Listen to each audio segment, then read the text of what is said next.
Subscribe करें हमारे DJ and technology channel को और पास में आ रहे बेल आइकन को दबाकर क्लिक करें ताकि आपको आने वाली वीडियो की। हेलो दोस्तों, स्वागत है मेरे नए YouTube channel DJ and technology में। आज सबसे पहली खुशी की बात तो ये है कि आज हमारे 1000 सब्सक्राइबर पूरे हो चुके हैं और ये सब आप लोगों की दुआओं की और प्यार की बदौलत है। इसलिए मैं आपका तहे दिल से शुक्रिया करना चाहूँगा इस बात को लेकर। साथ के साथ आज हम बात करेंगे मेरी कथा के बारे में। वो कथा बहुत ही अच्छी तरह आपके प्यार की वजह से इतनी अच्छी तरह निपटी है कि मेरे को आपकी दुआओं की वजह से काफ़ी अच्छा प्रोत्साहन मिला वहाँ पर, और व्यास जी ने भी काफ़ी अच्छी बढ़ाई करी। उसके लिए आप लोगों के प्यार का बहुत बहुत धन्यवाद। अब हम बात करेंगे इस वीडियो के अंदर कि मैंने उस सेटअप में अंदर क्या क्या लगा रखा था और वहाँ पर मैंने कथा को कैसे कर रखा था। तो आइए हम बात करते हैं व्यास जी के बारे में, साथ के साथ मॉनिटरिंग के बारे में और साथ के साथ ही ग्राउंड के बारे में। तो मैं आपको आज हर चीज़ के बारे में डिटेल दूंगा कि मैंने उसमें क्या क्या यूज़ कर रखा था, कौन से एम्प लगे हुए थे, कौन सा मिक्सर लगा हुआ था। तो आइए हम बात करते हैं। सबसे पहली बात हम बात करते हैं स्टेज पे। स्टेज पे मैंने समथिंग 8 से 10 मॉनिटर डाल रखे थे, जिसमें से 4 मॉनिटर व्यास जी के लिए मैंने सेपरेट निकाल रखे थे और साथ के साथ ही जो 6 मॉनिटर थे वो म्यूजिशियन के लिए थे।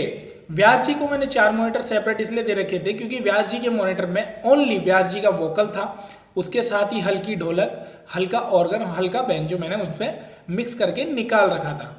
वो मिक्स करके कैसे निकाल रहा था मैं आपको आगे इस वीडियो में बताऊंगा। आप इस वीडियो को बराबर देखते रहिए। मैं आपसे यही चाहूँगा कि आप इस वीडियो को पूरा देखें। तो हम बात करते हैं आज व्यास जी के बारे में। अब मैंने जब म्यूजिशियन को मॉनिटर दे रखे थे तो म्यूजिशियन के पास मैंने 6 मॉनिटर दे रखे थे और मैंने सारे मॉनिटर ओनली 12 इंच स्पीकर के यूज़ कर रखे थे, जो कि एक 200 वाट के स्पीकर में थे। मैंने उसमें RCF डाला हुआ था, RCF 200 वाट है, ठीक है। उसके साथ साथ ही मैंने जब महाराज जी को वोकल के लिए मिक्स करके दिया तो मैंने उसको ऑक्सिलरी सेक्शन पर डाला था। जो मिक्सर का ऑक्सिलरी सेक्शन था उससे मैंने मॉनिटर आउट निकाल रखे थे। सारे के सारे जितने मेरे मॉनिटर आउट थे वो ऑक्सिलरी सेक्शन से उठे हुए थे मिक्सर के। उससे होता ये फ़ायदा है हमें, जैसे कि मैं कोई बड़ा काम कर रहा हूँ या फिर कोई मान लीजिए आप छोटा ही काम कर रहे हैं, मैं आपको यही सजेस्ट करूँगा कि आप हमेशा ऑक्सिलरी सेक्शन से ही आउटपुट निकालें। जो मॉनिटर पे रहता है स्पीकर, बाहर के ग्राउंडिंग स्पीकर को आप कहीं पे भी डाल सकते हैं, आप मेन स्टीरियो आउट पे डाल सकते हैं, कहीं पे भी डाल सकते हैं। लेकिन अगर मॉनिटर सेक्शन की बात करते हैं हम, तो मॉनिटर सेक्शन को मैं चाहूँगा कि आप ऑक्सिलरी सेक्शन पे ही यूज़ करें। उससे होता यह है, जैसे कि आप मान लीजिए हमें सबसे ज़्यादा तंग करने वाले इंस्ट्रूमेंट होते हैं ढोलक, पेड़, यही कुछ इंस्ट्रूमेंट है, 1 से 2 या 4 जो भी इंस्ट्रूमेंट आते हैं, ढोलक, तबला हो गया, पेड़ हो गया, ये कुछ इंस्ट्रूमेंट वाले होते हैं जो हमें काफ़ी हद तक परेशान करते हैं। तो इसी के लिए ऑक्सिलरी सेक्शन बना हुआ है। साथ के साथ ही होता यह है इससे कि आपने जैसे कि ऑक्सिलरी सेक्शन पर ऑक्सिलरी पर आपने मॉनिटर डाल रखे हैं, तो आपको जैसे ढोलक वाले ने कहा कि भैया मेरी चाटी नहीं आ रही है या मेरा बेस नहीं आ रहा है, तो जो मॉनिटर आपने ढोलक वाले को पर्टिकुलर डाल रखा है या सेपरेट डाल रखा है या सेपरेट नहीं डाल के आपने पर्टिकुलर उसको ऑक्सिलरी सेक्शन पे ही, आपके 6 मॉनिटर एक ही ऑक्सिलरी सेक्शन पर है, तो आप जब उसको ऑक्सिलरी सेक्शन का आउटपुट जो आप ढोलक वाले का बढ़ाएंगे वही बढ़ेगा, उसके अलावा किसी में छेड़छाड़ नहीं होगी। आपकी आउटपुट जहाँ की जहाँ जैसी चल रही थी वैसी ही चलेगी। लेकिन आपको इसके साथ साथ एक चीज़ का मतलब और समझना पड़ेगा, वो होता है pre and post. Pre post क्या होता है? प्री के अंदर क्या होता है, हम प्री और पोस्ट के बारे में बात करते हैं। पोस्ट के पहले सबसे पहले बात करते हैं हम पोस्ट के बारे में। जो प्री पोस्ट फंक्शन होता है, पोस्ट फंक्शन में होता यह है कि आपका जो स्लाइडर है और गेन है उसके साथ साथ आपका ऑक्सिलरी सेक्शन उठता है और म्यूट होता है, बंद होता है और चालू होता है, मतलब ठीक। और प्री आउट में आपको क्या होता है, जैसे आप प्री पे स्विच करते हैं उस चीज़ को, तो प्री पे स्विच करने के बाद आपका जो ऑक्सिलरी सेक्शन है वो पर्टिकुलर आपके हिसाब से काम करता है। आपको उसका बढ़ाना घटाना वो आपके हाथ में रहता है, उस पर स्लाइडर या गेन का कोई फर्क नहीं पड़ता है। आपका स्लाइडर चाहे बिल्कुल 0 हो या पूरा उठा हुआ हो, उस ऑक्सिलरी सेक्शन को उससे फिर कोई फर्क नहीं पड़ेगा। इसीलिए मैं हमेशा ऑक्सिलरी से ही मेरे मॉनिटरों का आउट लेके चलता हूँ। उससे होता यह है कि विस्लिंग की समस्या काफ़ी हद तक खत्म हो जाती है। उसके साथ साथ ही आपकी विस्लिंग की जैसे समस्या उससे खत्म हो जाती है। लेकिन मैं आपको एक बात और बताना चाहूँगा कि आप EQ का यूज़ करें, हो सके तो आप EQ का यूज़ करें। अगर आपकी मॉनिटरिंग थोड़ी परफेक्ट है तो आपको EQ लगाने की आवश्यकता नहीं पड़ेगी। लेकिन EQ हमारे ही साउंड के लिए बहुत अच्छा इंस्ट्रूमेंट है एक प्रकार से। देखा जाए तो EQ से आपके साउंड में एक मिठास सी आ जाती है। मिठास का मतलब हम यहाँ पर ऐसे समझेंगे जैसे कि आप लाइव स्टूडियो वोकल क्लैरिटी सुनते हैं जो वह EQ से होती है। अभी जब मैंने आपको लाइव स्ट्रीम करवाया इस कथा के अंदर तो मैंने डायरेक्ट ले रखा था, मैंने उसके लिए कोई आउटपुट यूज़ नहीं कर रखी थी फ़ोन के अंदर, मेरा फ़ोन से ही मैंने वो लाइव स्ट्रीम चलाया था। क्योंकि होता यह है, क्या होता है कि हमें जो ओरिजिनलिटी सुनाई देगी, तो मैं आपको चाहूँगा कि आप एक बार हेडफोन लगाकर उन लाइव स्ट्रीम को सुनिए पूरा, ताकि आपको समझ में आएगा कि उसमें चल क्या रहा था। आप उस चीज़ में हर चीज़ की एक आवाज़ आएगी, बराबर आपको हर चीज़ सुनाई देगी, साथ के साथ ही आपको समझ में आ जाएगा कि मैंने उसमें मॉनिटरिंग करी थी तो मेरा जैसे माइक्रोफोन थे वो कहाँ पर थे, किसी स्थिति में थे, वो आप उसके साथ ही जैसे कि अब हम बात करते हैं कि अब मैंने स्पीकर्स में यूज़ क्या कर रखा था। स्पीकर में मैंने आउटपुट सेक्शन में टोटली आहूजा यूज़ कर रखे थे। जैसे कि मैंने आपको पहले की वीडियो में बताया कि आहूजा एक PA सिस्टम है और PA system public audience system बहुत ही प्यारा बोलता है पब्लिक के बीच में। मैंने उसमें आहूजा वहाँ पर यूज़ कर रखा था। अब हम बात करते हैं मॉनिटर की। मेरे से कुछ भाइयों ने मेरे सवाल पूछा था, आपने मॉनिटर में क्या यूज़ कर रखा है जो कि एक पेट के प्रेशर को झेल रहा है, ढोलक की थाप को झेल रहा है। तो मैं बता देता हूँ आपको कि मैंने स्पीकर के अंदर RCF के 200 वाट 12 इंची डाल रखे थे। साथ के साथ ही मैंने उसमें कुछ कॉम्बिनेशन ऐसा बनाया हुआ था जिससे कि मुझे मिड बेस प्लस FR का पूरा पंच मिल सके। मैंने कॉम्बिनेशन कुछ इस तरह से बना रखा है, देखिए मैं आपको बता देता हूँ। मेरे एक कैबिनेट में 400 वाट का एक 12 इंची मिड बेस RCF, देन उसी के बाद उसी बॉक्स के अंदर मैंने 200 वाट 12 इंची यूज़ कर रखा है जो कि FR है। अब आप पूछेंगे मेरे से कि सर इसमें आपको दिक्कत क्या है, मतलब आपने इसे क्यों बना रखा है। तो मैं आपको बताना चाहूँगा, देखिए क्या होता है कि आपने म्यूजिशियन को सब कुछ से संतुष्ट कर रखा है, लेकिन आपके फिर भी म्यूजिशियन संतुष्ट नहीं है। आपको वोकल पूरा मिल रहा है लेकिन फिर भी आपको प्रॉपर जो मिड की फ्रीक्वेंसी थी वो प्रॉपर नहीं मिल पा रही है।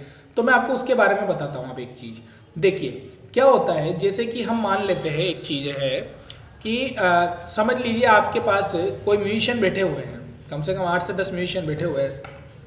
अब उनको जब जैसे 100 वाट या हम 200 वाट यूज़ करते हैं नॉर्मली, हम अगर म्यूजिशियन मॉनिटर पे देना है तो मैं आपको एक सजेस्ट करता हूँ एक चीज़ कि आप 200 वाट कम से कम स्पीकर यूज़ कीजिए, चाहे वो 12 इंची हो या 15 इंची। उसके साथ साथ क्या होता है, देखिए मैं आपको बताता हूँ मैंने ये कॉम्बिनेशन क्यों बनाया। होता यह है कि हमें मिड और बेस, ज़्यादातर ढोलक वालों को और पेड़ वालों को ज़्यादा चाहिए होता है बेस, तो उसी के लिए मैंने ये बना रखा है। उससे क्या होता है कि जो 400 वाट का मेरा जो मिड बेस का स्पीकर है वो मिड और बेस की पूर्ति करता है, और जो मेरा 12 इंची जो 200 वाट उसमें मैंने बॉक्स में डाल रखा है वो FR की पूर्ति करता है, मतलब वो हाइस को निकाल देता है। साथ के साथ ही हम बात करेंगे आगे और भी बहुत सारी चीज़ों के बारे में, तो हम साथ के साथ ही बात करते रहेंगे हम और भी बहुत सारी चीज़ों के बारे में।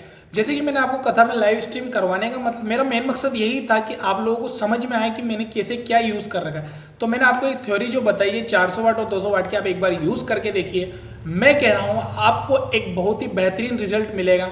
साथ के साथ मैं आपको एक चीज़ और बताना चाहूँगा, इसके अंदर मैंने 9 बैंड का EQ यूज़ कर रखा था। 9 बैंड का EQ मैंने बेरिंगर का यूज़ कर रखा था, जो कि एक मिनी EQ आता है बेरिंगर का, जिसकी रेंज ज़्यादा नहीं, मुश्किल से 6000 रुपये है, वो कोई ज़्यादा रेंज नहीं है। मैं आपको अभी उसका लिंक भी डिस्क्रिप्शन में दे दूंगा, ताकि आपको अगर कुछ खरीदना है कहीं से तो आप नीचे जाकर डिस्क्रिप्शन में देख सकते हैं उसका लिंक, और आप उसको देख सकते हैं। मैं भी उसका पिक भी सेंड कर दूंगा आपको।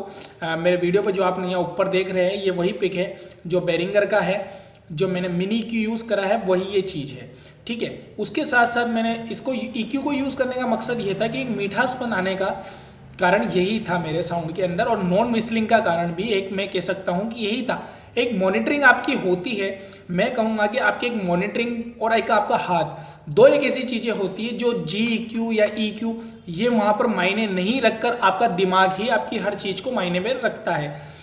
तो मैं आप लोगों से यही कहूँगा कि ज़्यादा से ज़्यादा एक बात ध्यान रखिए कि आपकी जो मॉनिटरिंग है वो बिल्कुल परफेक्ट होनी चाहिए, उसमें कोई कमी नहीं होनी चाहिए। उसमें आप बिल्कुल आप ध्यान से देखिए कि कोई स्पीकर जैसे माइक पे नहीं जा रहा है। आपको जैसे व्यास जी को कोई मॉनिटर देना है तो व्यास जी को प्रॉपर वोकल जो उनके कानों पर है उनको मॉनिटर पर पहुँच पा रहा है या नहीं पहुँच पा रहा है, और अगर नहीं पहुँच पा रहा है तो क्यों नहीं पहुँच पा रहा है। आप फर्स्ट दिन आप यूज़ कीजिए, उसके बाद सेकेंड डे में आप उस चीज़ का सुधार कीजिए।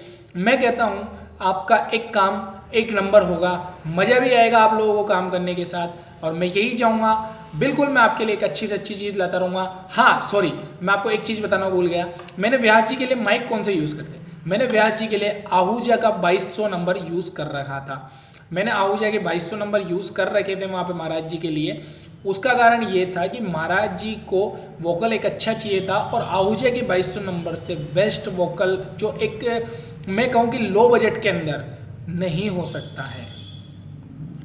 कारण ये होता है, देखिए मैं आपको समझा देता हूँ। जैसे मेरे कुछ भाई लोग हैं जो शोर मेंटेन नहीं कर पाते, सेनाइजर मेंटेन नहीं कर पाते हैं, उनके लिए एक सबसे अच्छा माइक है, आप आहूजा 2200 नंबर यूज़ कर सकते हैं। ये एक काफ़ी दूरी से भी कैच करता है और इसकी वोकल क्लैरिटी मैं आपको क्या बताऊं कि शोर का जो SM58 है उससे बराबर मैच करके चला सकते हैं आप। इससे कोई आपको दिक्कत नहीं आएगी। आप अगर दोनों माइकों को एक साथ रखेंगे तो आपको वोकल क्लैरिटी में ज़्यादा अंतर नहीं मिलेगा। तो साथ के साथ ही दोस्तों आप कथा को लाइव स्ट्रीम करके देखिए, आपको पता चलेगा मैंने कैसे कहाँ पर क्या मॉनिटर डाले हुए हैं। तो आप मजा लेते रहिए और हम ऐसा साथ हमेशा बना रहेगा। और एक बार और मैं आपको धन्यवाद कहना चाहूँगा सबको कि 1000 सब्सक्राइबर मेरे पूरे हो चुके हैं। मेरा मोनेटाइजेशन अभी ऑन नहीं हुआ है, बट जब भी होगा आप लोगों की दुआओं से होगा। तो please like, share and subscribe my channel. Okay भाई दोस्तों, बाय बाय। मैं आपके लिए अगले वीडियो में ला रहा हूँ एक शानदार कॉर्डलेस जो एक बजट रेंज में होगा और उसकी क्लैरिटी भी बहुत ही शानदार होगी। तो दोस्तों मिलते हैं अगले वीडियो में बहुत जल्द। इस बार मैं वेट नहीं कराऊंगा आपको, कल या परसों में अगली वीडियो बिल्कुल वापस आएगी जिसके अंदर मैं आपके लिए एक शानदार कॉर्डलेस माइक लेकर आ रहा हूँ। मिलते हैं अगले वीडियो में।